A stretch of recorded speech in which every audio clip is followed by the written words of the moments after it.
Boa noite, última arca.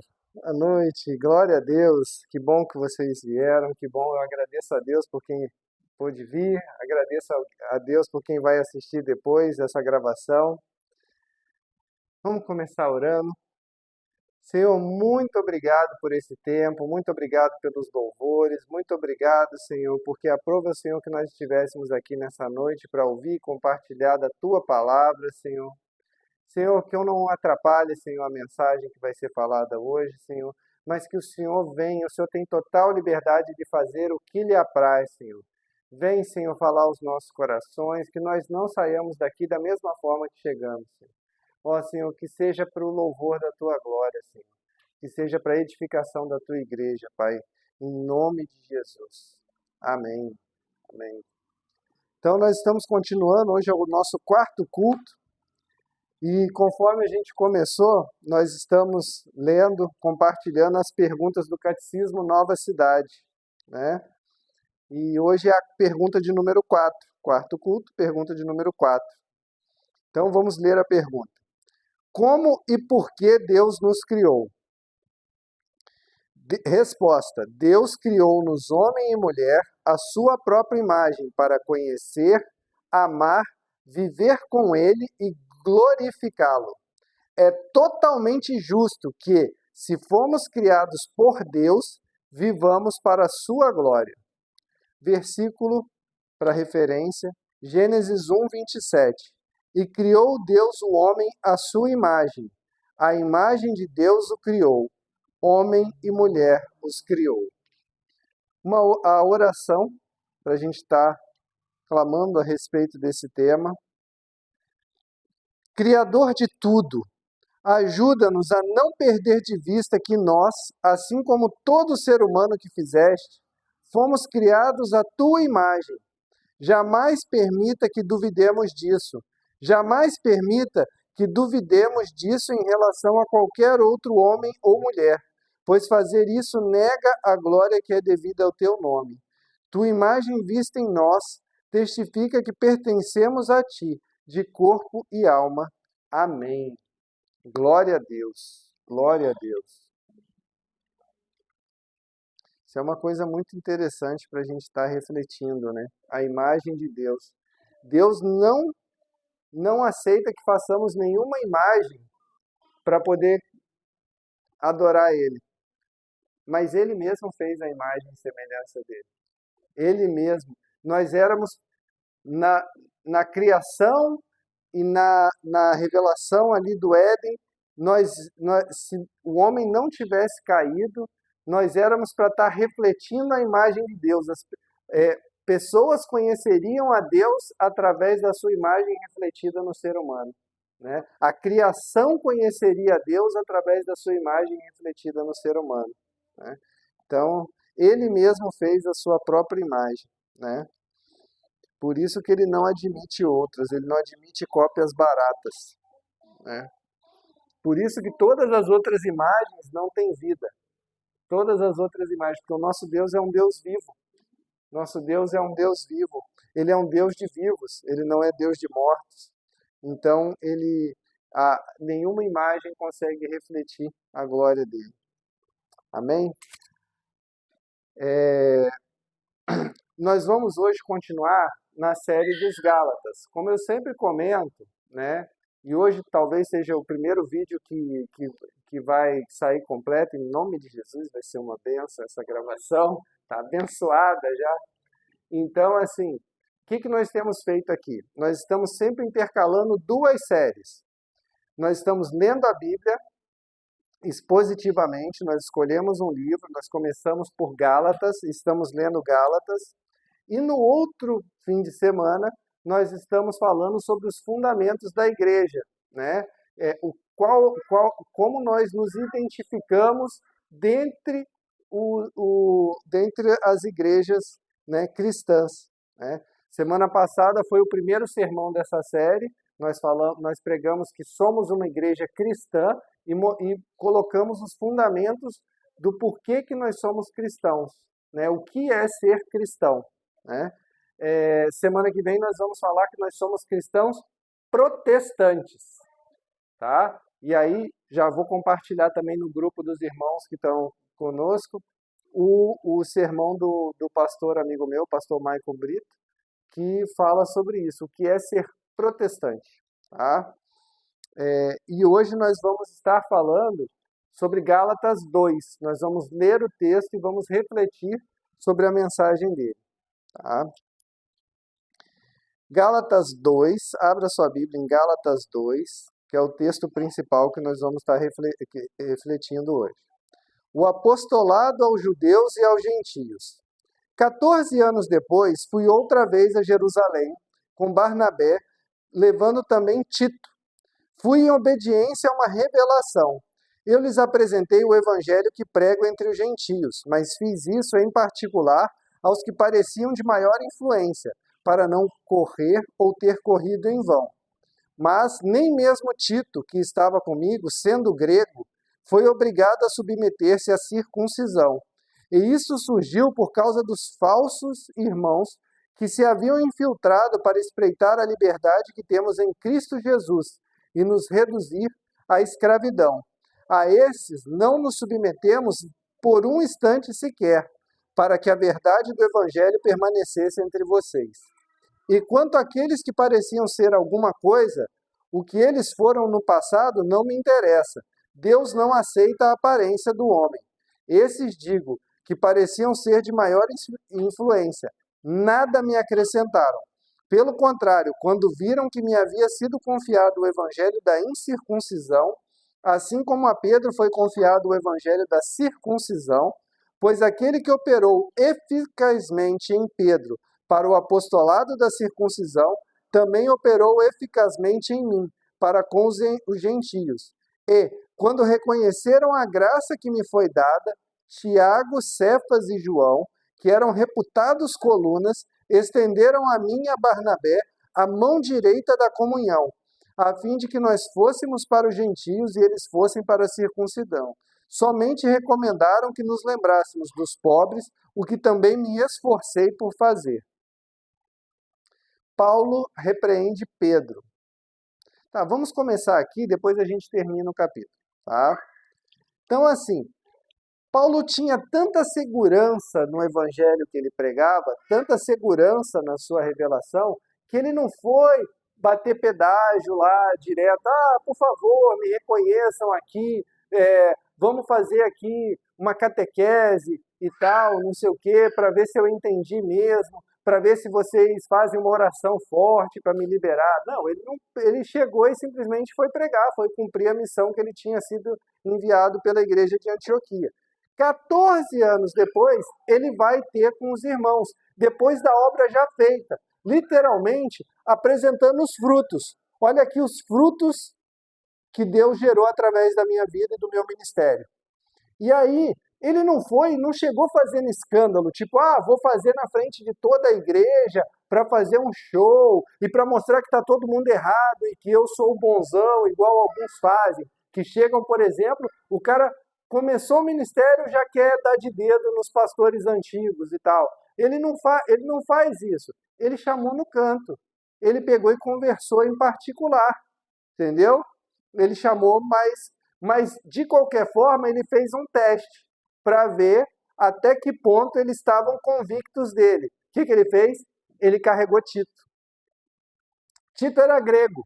Por que ele fez isso? Para fazer um teste até que ponto eles iam se parecer com aqueles caras que queriam circuncidar todo mundo, que acrescentavam coisas no evangelho. Tipo, é Cristo mais a circuncisão para você ser aceito por Deus, né? Então vamos ver se eles vão pensar assim também. Levou Tito, por quê? Porque Tito era incircunciso. Ele era grego, ele não tinha sido circuncidado. Vamos ver o que eles vão achar. Entendeu? E ele foi e ministrou para eles tudo o que ele tinha sido pregado. Olha aqui os frutos, olha isso, eu falei aquilo outro. E aí, o texto diz que eles nada acrescentaram para ele. Que eles chegaram, olharam, viram tudo que ele expôs ali. Não tem nada para acrescentar, não. Entendeu? E o melhor de tudo, no final, duas coisas acontecem. Eles não insistem que Tito seja circuncidado, Então, aquele testezinho que Paulo fez tinha tido êxito. E a segunda questão também é que eles estendem a destra da comunhão. O que é isso? Eles têm comunhão com Paulo. Ele fala dos três, ele chama de reputados colunas, que eram o quê? Aqueles que eram mais próximos do Senhor. Pedro, também chamado Cefas, Tiago e João, que eram os reputados colunas, aqueles que eram mais próximos, né? Porque assim, os evangelhos mostram para nós que Jesus, ele caminhava com várias pessoas, ele caminhava com multidões, mas ele tinha 70 discípulos que ele enviou 2 a 2 e que ele deu poder para eles faziam milagres, tanto que eles voltam empolgados, Senhor, em seu nome até os demônios se nos submetem. Aí ele fala, não é isso que vocês têm que prestar atenção, entendeu? Mas eles ficam encantados com aquele poder ali. Então tem os 70, tem os 12 que caminhavam mais próximos dele, tinha 3 que toda vez que tinha alguma coisa diferente, ó, subam para orar comigo. Ou então que ele vai no Monte da Transfiguração, tinha 3 que estavam com ele, Pedro, Tiago e João. Entendeu? Mas tinha também aquele que recostava no peito de Jesus, que era João. Então, assim, isso mostra até para nós, porque, assim, às vezes a gente quer ser amigo de todo mundo, entendeu? Mas a gente vai ter aqueles que são mais chegados. Não tem como a gente ser amigo de todo mundo igual. E a gente tem que entender quando a gente não for o amigo mais chegado de alguém, entendeu? A gente tem que entender. Quando você está caminhando num grupo, você tem que entender, por exemplo, que às vezes vai ter um cara que vai ter mais afinidade com um pastor ou com um diácono, vai ter mais amizade, entendeu? Por quê? Porque tem uns papos meio parecidos, gosta mais ou menos das mesmas coisas, e é normal. Isso daí não é uma rejeição, a gente tem que parar com esse vitimismo, com esse negócio de que todo mundo tem que ser igual. Deus não fez todo mundo igual. A própria parábola dos talentos mostra isso, entendeu? Ele dá 5 para um, 2 para outro e 1 para o outro, conforme a capacidade de cada um, entendeu? Então, vai ter gente que vai ter mais. Agora, a intimidade, você pode buscar. A intimidade do Senhor, que é a mais importante, você pode buscar. Você pode buscar, entendeu? Você pode correr atrás. É aonde você pode mergulhar mais fundo. É aquilo, por exemplo, quando tem aquele rio, né, que o profeta vai caminhando com o anjo, ele vai cada vez indo mais fundo. Tem aquela pessoa que fica só nos dedos do pé, na planta do pé, tem a pessoa que vai até o joelho, tem gente que vai até os lombos e tem gente que vai às águas profundas, né? E isso é crescer na revelação, é buscar caminhar cada vez mais com o Senhor, né? Mas enfim, ele pega esses 3 e esses 3 estendem a destra da comunhão, porque a comunhão é um troço muito importante no contexto do Novo Testamento. Sempre, durante toda a Bíblia, a comunhão não é brincadeira, né?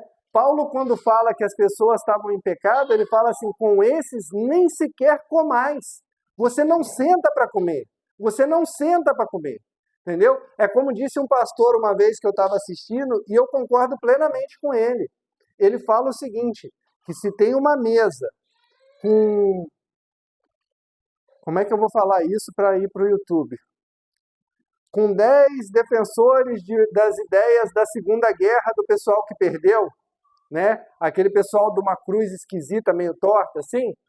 Se tem 10 pessoas, se tem uma pessoa ali, se tem 10 pessoas e senta uma pessoa que acredita nesses ideais e senta ali, que acredita em genocídio, de matar judeu e tal, não sei o quê, e senta ali e o pessoal não levanta, tem 11 que concordam com aquilo ali, tem 11 sentados que pensam dessa forma. Da mesma forma, a questão do eliminar embriões no ventre.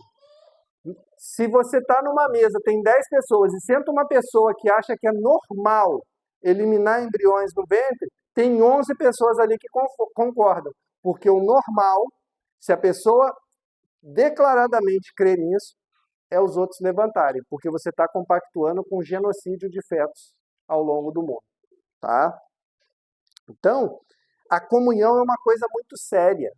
Você sentar para comer é uma coisa muito séria, é você compartilhar a vida, é você compartilhar experiências. Então é uma coisa que você tem que levar muito a sério. Quando eles estendem a dessa da comunhão, eles reconhecem Paulo como um igual. Você está com a gente, você caminha com a gente, você senta à mesa com a gente. Nós validamos o seu ministério, nós assinamos embaixo do seu ministério. E aí, de tudo, toda a mensagem que eles compartilham, a única coisa que Paulo leva e fala assim: não, a única coisa que eles reforçaram comigo é que eu cuidasse dos pobres. E ele pega e fala o que ele faz, o quê? Ele se esforça diligentemente para fazer. E a história mostra isso. Você vê isso no livro de Atos, você vê isso ao longo das cartas. Eu peguei mantimento daqui, levei para lá, eu juntei nas igrejas assim, levei para Jerusalém para poder sustentar a igreja lá, porque eles estavam passando dificuldade. Então, ele realmente cumpre aquilo que ele tinha sido proposto ali naquela ocasião, né?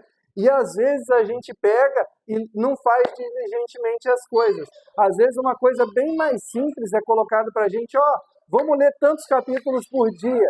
Ah, eu vou sim, eu leio. Cara, ler não é carregar mantimento, não é andar numa estrada, num lombo do burro por não sei quantos quilômetros, entendeu? Não é nada disso. É só a leitura bíblica. Você se compromete e não cumpre. Você se compromete e não cumpre. Então, às vezes o povo fica assim: ah, mas tem que ler a Bíblia, ah, mas tem que fazer isso, ah, mas tem. A gente só tem, por exemplo, a gente, você é um tempo tão curto que você tira para o Senhor. Você lê a Bíblia e orar, você não gasta mais de meia hora por dia. Se você for pensar bem, se a gente fosse tirar 10% daria quase umas 3 horas. Você não tira 10% do seu tempo para o Senhor. Você às vezes tira 40 minutos para assistir um culto por semana. Satanás passa 190 e poucas horas por semana tentando destruir a sua vida e te levar para o inferno. E você acha que ouvindo, nem prestando atenção e nem participando, às vezes mexendo no celular durante o culto. Aí você passa 40 minutos ali, às vezes só de corpo presente, e acha: não, ó, cumpri tudo, agora os anjos estão ao meu redor, estou empoderado, Satanás não tem nenhuma maldição há contra a tenda daquele que crê. Aham, sim, vai nessa fé. Então, assim, a gente tem que se esforçar diligentemente para cumprir aquilo que foi falado, entendeu? Da mesma forma que Paulo fez aqui, né? Então, assim, e ele separa bem. O que é o apostolado aos judeus e aos gentios, tá? Eu gosto muito de trazer para a nossa realidade. O apostolado aos judeus é porque Pedro, ele direcionou mais a igreja dos judeus. Os judeus que se convertiam a Cristo. Eram aquelas pessoas oriundas do judaísmo, aqueles judeus de nascença que tinham toda a cultura judaica. Pedro era o líder deles, era ele que pregava o evangelho, era ele que pregava a boa nova sobre Jesus. Entendeu? Já Paulo, ele vai alcançar os outros povos, aqueles que não conheciam o judaísmo, então muitas das vezes eles nunca nem tinham ouvido falar, era uma novidade, por exemplo, falar de redenção, de sacrifício, entendeu? De ressurreição dos mortos. Tanto é que, por exemplo, numa das pregações de Paulo, eles falam assim, quando ele fala de ressurreição, sobre esse tema, em outra ocasião, vamos te ouvir, porque eles não acreditavam nessa questão da ressurreição dos mortos. Eles não tinha lugares que ele pregava que não acreditavam na encarnação. É uma das heresias mais combatidas, tanto por João quanto por Paulo, que era o gnosticismo, que cria que a matéria por si só é má. Quando Deus, na criação, fala que tudo que ele fez é bom. E aí o que acontecia? Essas pessoas não aceitavam a encarnação de Jesus, porque falavam assim: como assim Deus se encarnou? Deus, que é bom e perfeito, vai entrar numa matéria podre, corrompida, má, em essência? E aí eles ele tinha que combater isso. Sim, Deus encarnou, Jesus encarnou, Jesus é 100% homem, 100% Deus, entendeu? Então, assim, tudo isso eles tinham que combater. E o evangelho que era pregado por Paulo era para alcançar isso. O ministério de Paulo era para isso. Por isso que você vai ver nas cartas, cada hora ele enfrentando uma dificuldade diferente e pregando de uma forma diferente, porque ele ia em várias localidades que tinham culturas e aspectos. E você vê até no livro de Atos, assim, como Paulo tinha maestria em adequar a mensagem para o contexto que ele tava lá.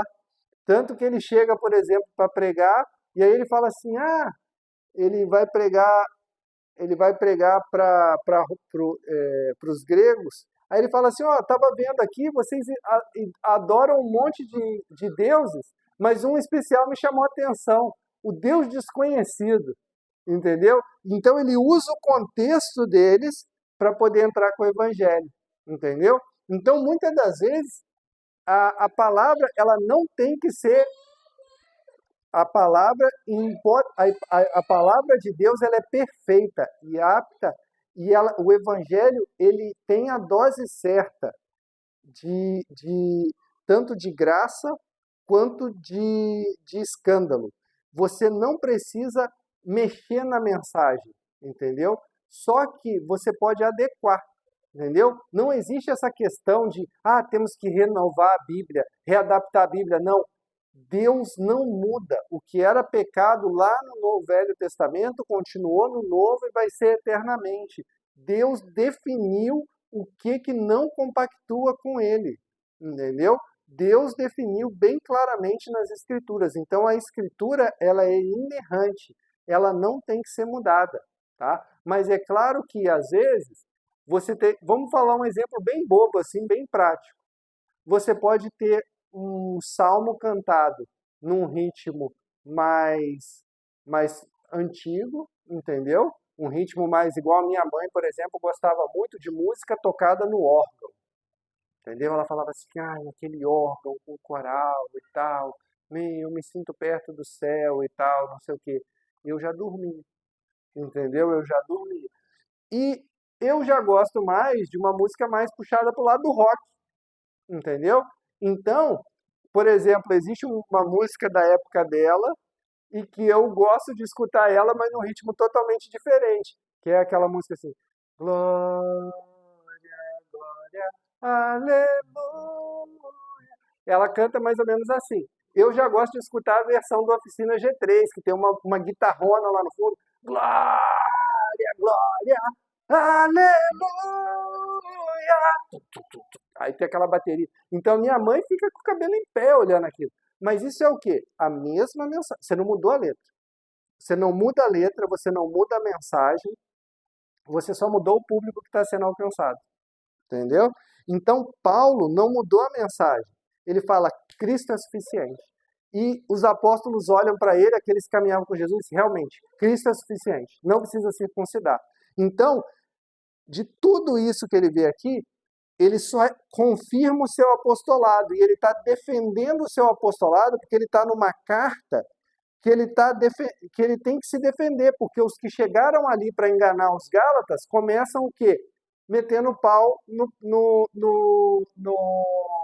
apostolado de Paulo, né? É uma artimanha que até hoje é usada, até hoje é usada. Se não me engano, o termo que é usado em argumentação, isso eles falam que é ad hominem. O que é isso? É quando você pega e tenta diminuir a pessoa para que o argumento dela enfraqueça. Entendeu? Ao invés de você combater o argumento, você diminui a pessoa que está com o argumento para que o público pense que o argumento não tem força porque o mensageiro não tem força. Entendeu? É isso que acontece muitas das vezes em debate político. O que acontece? Ao invés de você refutar as ideias, tipo assim, vamos supor, você aumentar impostos vai gerar inflação. Em vez do cara discutir isso, ele fala assim, quem foi que falou isso? Foi o deputado não sei das quantas. Ah, esse aí é bolsonarista, fascista, não sei das quantista e tal, não sei o quê, machista. Então, assim, ele pega e bate na pessoa, fala mal da pessoa e não refuta a ideia da pessoa, para desacreditar aquela pessoa. Era isso que estava acontecendo com Paulo. Eles estavam desacreditando Paulo. Não, ele nem é apóstolo, rapaz, ele nem andou com Jesus Cristo. A gente que andou com os verdadeiros apóstolos, a gente fala, tem que circuncidar, entendeu? E aí Paulo tem que chegar e dar carteirada. Sou apóstolo sim, sou apóstolo por revelação. O próprio Cristo se revelou a mim. E a mensagem que eu prego, eu fui lá e não preguei para qualquer um, não. Eu não cheguei ali naquele menos conhecido, não cheguei ali e preguei para Matias, que foi aquele que foi escolhido por sorteio depois da morte de Judas, não. Eu cheguei lá, peguei os cabeção, falei, ó, você, você e você. Eu prego assim, assim, assim, assim, assado, assim, assado. O que vocês acham? Está dominado, dessa é da comunhão. É isso que acontece. Então ele tem que dar esse tipo de carteirada. É um troço desagradável, mas é porque ele tinha que defender o seu apostolado. Entendeu? E ele mostra como isso aconteceu. E ele mostra que ele foi com um incircunciso até eles, mostrou o pensamento dele e ele voltou com o rapaz incircunciso, porque ele não precisou se circuncidar para ter comunhão. Amém? Tá?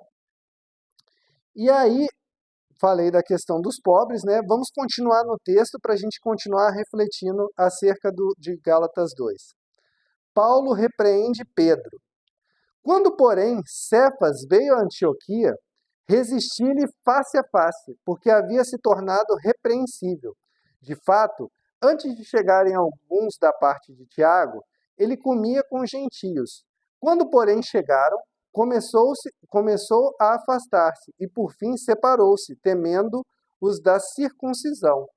E também os demais judeus se fizeram hipócritas, e juntamente com ele, a ponto de o próprio Barnabé ter se deixado levar pela hipocrisia deles. Quando, porém, vi que não procediam corretamente, segundo a verdade do Evangelho, eu disse a Cefas na presença de todos: se você que é judeu vive como gentio e não como judeu, por que quer obrigar os gentios a viverem como judeus? Até aqui, que depois. Esse aqui é o centro desse capítulo, na minha opinião. Eu poderia chamar essa mensagem do seguinte: o certo é o certo mesmo que ninguém esteja fazendo. E o errado é errado mesmo que todo mundo esteja fazendo. Esse é o centro desse capítulo e dessa mensagem. Porque o que Paulo está falando aqui? Que Pedro, que era o cabeção, um dos colunas que ele acabou de falar que era coluna, ele chegou lá para visitar Antioquia e estava sentando com todo mundo. Não, judeu, gentio, é todo mundo, a comunhão é linda e tal, não sei o quê. Quando chegou gente vinda de Tiago, ele falou assim, esses caras vão achar ruim eu estar sentando com gentios. Começou a se afastar. E o pior, gente, é que um mau exemplo de alguém grande é terrível, porque ele arrasta. Ele arrasta de tal maneira que arrastou todo mundo que estava andando lá com eles e arrastou até Barnabé que andava com Paulo. Tanto que ele fala assim, até Barnabé. Cara, Barnabé andou com Paulo no ministério do cara inteiro. Ele viu sendo pregado aos gentios, ele era enviado aos gentios, ele foi enviado junto com Paulo e até Barnabé. Então, esse falso evangelho, o outro evangelho que foi pregado para os Gálatas e que os Gálatas se desviaram, e que até hoje acontece nas igrejas, é Cristo e mais o dízimo, é Cristo e mais o sábado, é Cristo e mais a roupa tal, senão você não vai para o céu, é Cristo e mais tal comportamento. Esse falso evangelho, ele atrai a muitos. Ele atrai a muitos, ele é extremamente atrativo. Por quê? Porque a gente não entende a graça. A gente não aceita a graça. A gente não entende que foi por amor. A gente quer pagar a conta, que é impagável. A gente quer merecer, a gente quer fazer por merecer a nossa salvação. E esse evangelho é tão atrativo que até Barnabé. Só que aí Paulo vem e mostra aquilo que eu falei, que deveria ser o cerne que é o cerne da mensagem. Se vocês não conseguirem lembrar de mais nada hoje, lembrem dessa frase, não é uma frase bíblica, mas que bate muito bem aqui. O certo é o certo, mesmo que ninguém esteja fazendo. E o errado continua sendo errado, mesmo que todo mundo esteja fazendo. Ele viu todo mundo falando, todo mundo fazendo errado. E ele foi aquela voz que se levantou no meio deles e falou.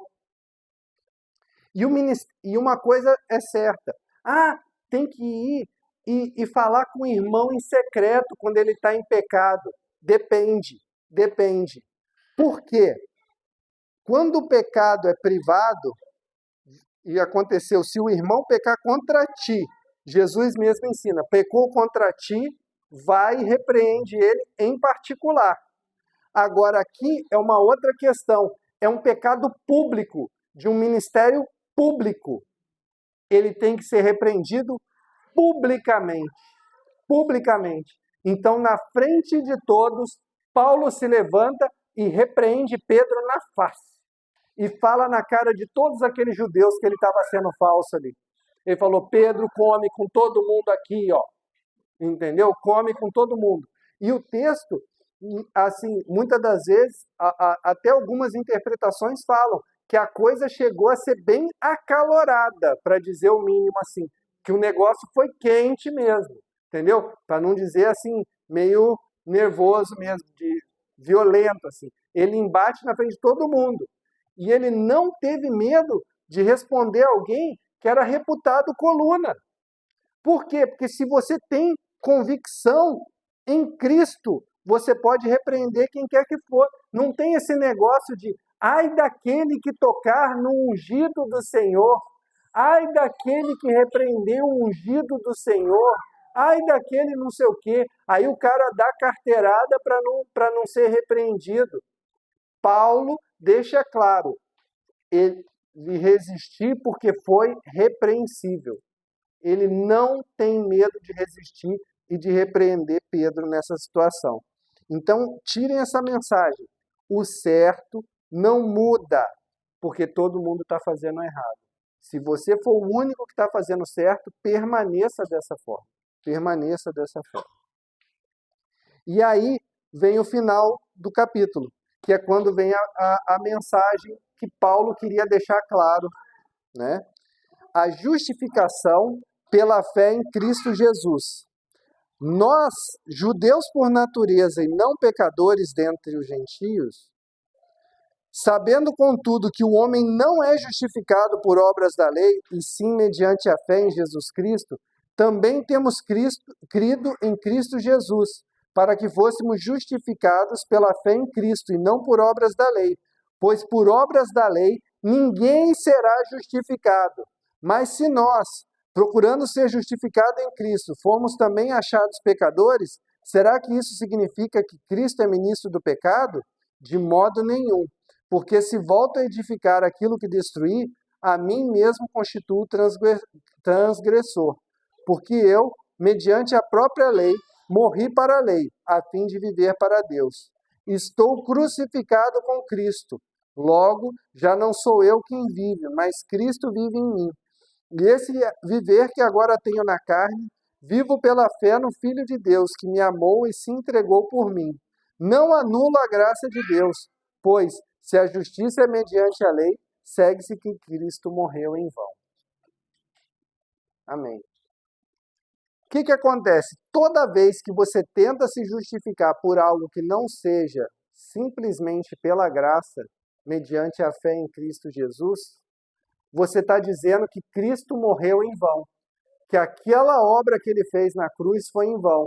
Não, Jesus nem precisava ter morrido, porque eu consigo fazer aqui sozinho. Eu tô livre desse pecado, estou livre disso, eu não peco, eu não mato, eu não cobiço e tal, eu não adultero. Não, nem precisava não. Pô, coitadinho, sofreu de graça, entendeu? Então você anula a graça. Então tem 2 pontos aqui fundamentais. Primeiro, ninguém será justificado por obras. A fé não A salvação vem pela fé e não por obras, mas a verdadeira fé salvífica, ela gera as obras. Nós não somos salvos pelas obras, nós somos salvos para as obras, para que Deus nos use na sua obra, entendeu? Então as obras não são um meio de salvação, as obras são uma consequência da salvação, um fruto da salvação, entendeu? Nós não temos mais a lei como régua meritória para merecer a salvação de Deus, mas nós continuamos observando a lei para quê? Para agradar o nosso Pai que já nos aceitou pela graça. Tá? Então, é isso que Paulo quer deixar claro, entendeu? E aí ele fala que ele morreu para ele mesmo, que é o que nós devemos fazer quando nós estamos em Cristo Jesus. Nós não vivemos mais para nós mesmos. Se tiver que, por exemplo, e se Deus te mandar para outra cidade para poder pregar o evangelho? Amém, vamos lá, entendeu? E se você tiver que mudar de profissão? Amém, vamos lá, entendeu? Por quê? Porque não existe isso de você entregar 10%. Você entrega 100% da sua vida. A partir de agora, é Deus que vive através de você, é Jesus que age através de você. Ele tem o senhorio na sua vida. Você faz conforme ele determina. Amém? E é isso que é o verdadeiro evangelho. É isso que ele vai continuar discorrendo. Entendeu? Então, assim, nós precisamos voltar a isso, a entender que a justificação vem pela obra de Cristo, exclusivamente pela obra de Cristo na cruz. Não há nada que nós façamos que vá fazer com que nós sejamos merecedores da salvação que nós recebemos gratuitamente através de Cristo Jesus. Amém? Glória a Deus. Que essa mensagem possa estar gerando frutos na nossa vida, que nós possamos sair daqui multiplicadores dessa mensagem, que nós possamos libertar pessoas dos grilhões desses julgos que são do homem, que não são do Senhor, entendeu? Para que mais e mais pessoas possam cada dia mais viver a liberdade que há em Cristo Jesus. Amém? Senhor nosso Deus, muito obrigado por essa mensagem, muito obrigado pela tua palavra, que é viva e eficaz, mais cortante que espada de dois gumes, que penetra a ponto de separar alma e espírito, Senhor. Senhor, fala conosco, Senhor, nessa noite, que nós possamos ao longo da semana estar refletindo sobre isso, Senhor. Ó Senhor, cuida dos nossos onde quer que estejam, cuida das pessoas que vão ouvir essa mensagem depois, cuida, Senhor, das nossas famílias, do nosso trabalho, despede-nos em segurança, que seja uma semana abençoada na Tua presença, Senhor. Muito obrigado, Senhor, por esse tempo, muito obrigado, Senhor, por esse compartilhar, Senhor. Muito obrigado, Senhor, pela Tua mensagem, Senhor. Que nós possamos ser cada dia mais árvores frutíferas, enraizadas em Ti, Senhor, fundamentados em Ti, Senhor. É o que nós pedimos, nós te agradecemos, Senhor, bendizendo o Teu nome, em nome de Jesus. Que o amor de Deus Pai, a graça salvadora do nosso Senhor Jesus Cristo e a doce comunhão do Espírito Santo venham sobre cada um de nós e permaneça em nome de Jesus. Amém. Glória a Deus. Desliga por gentileza.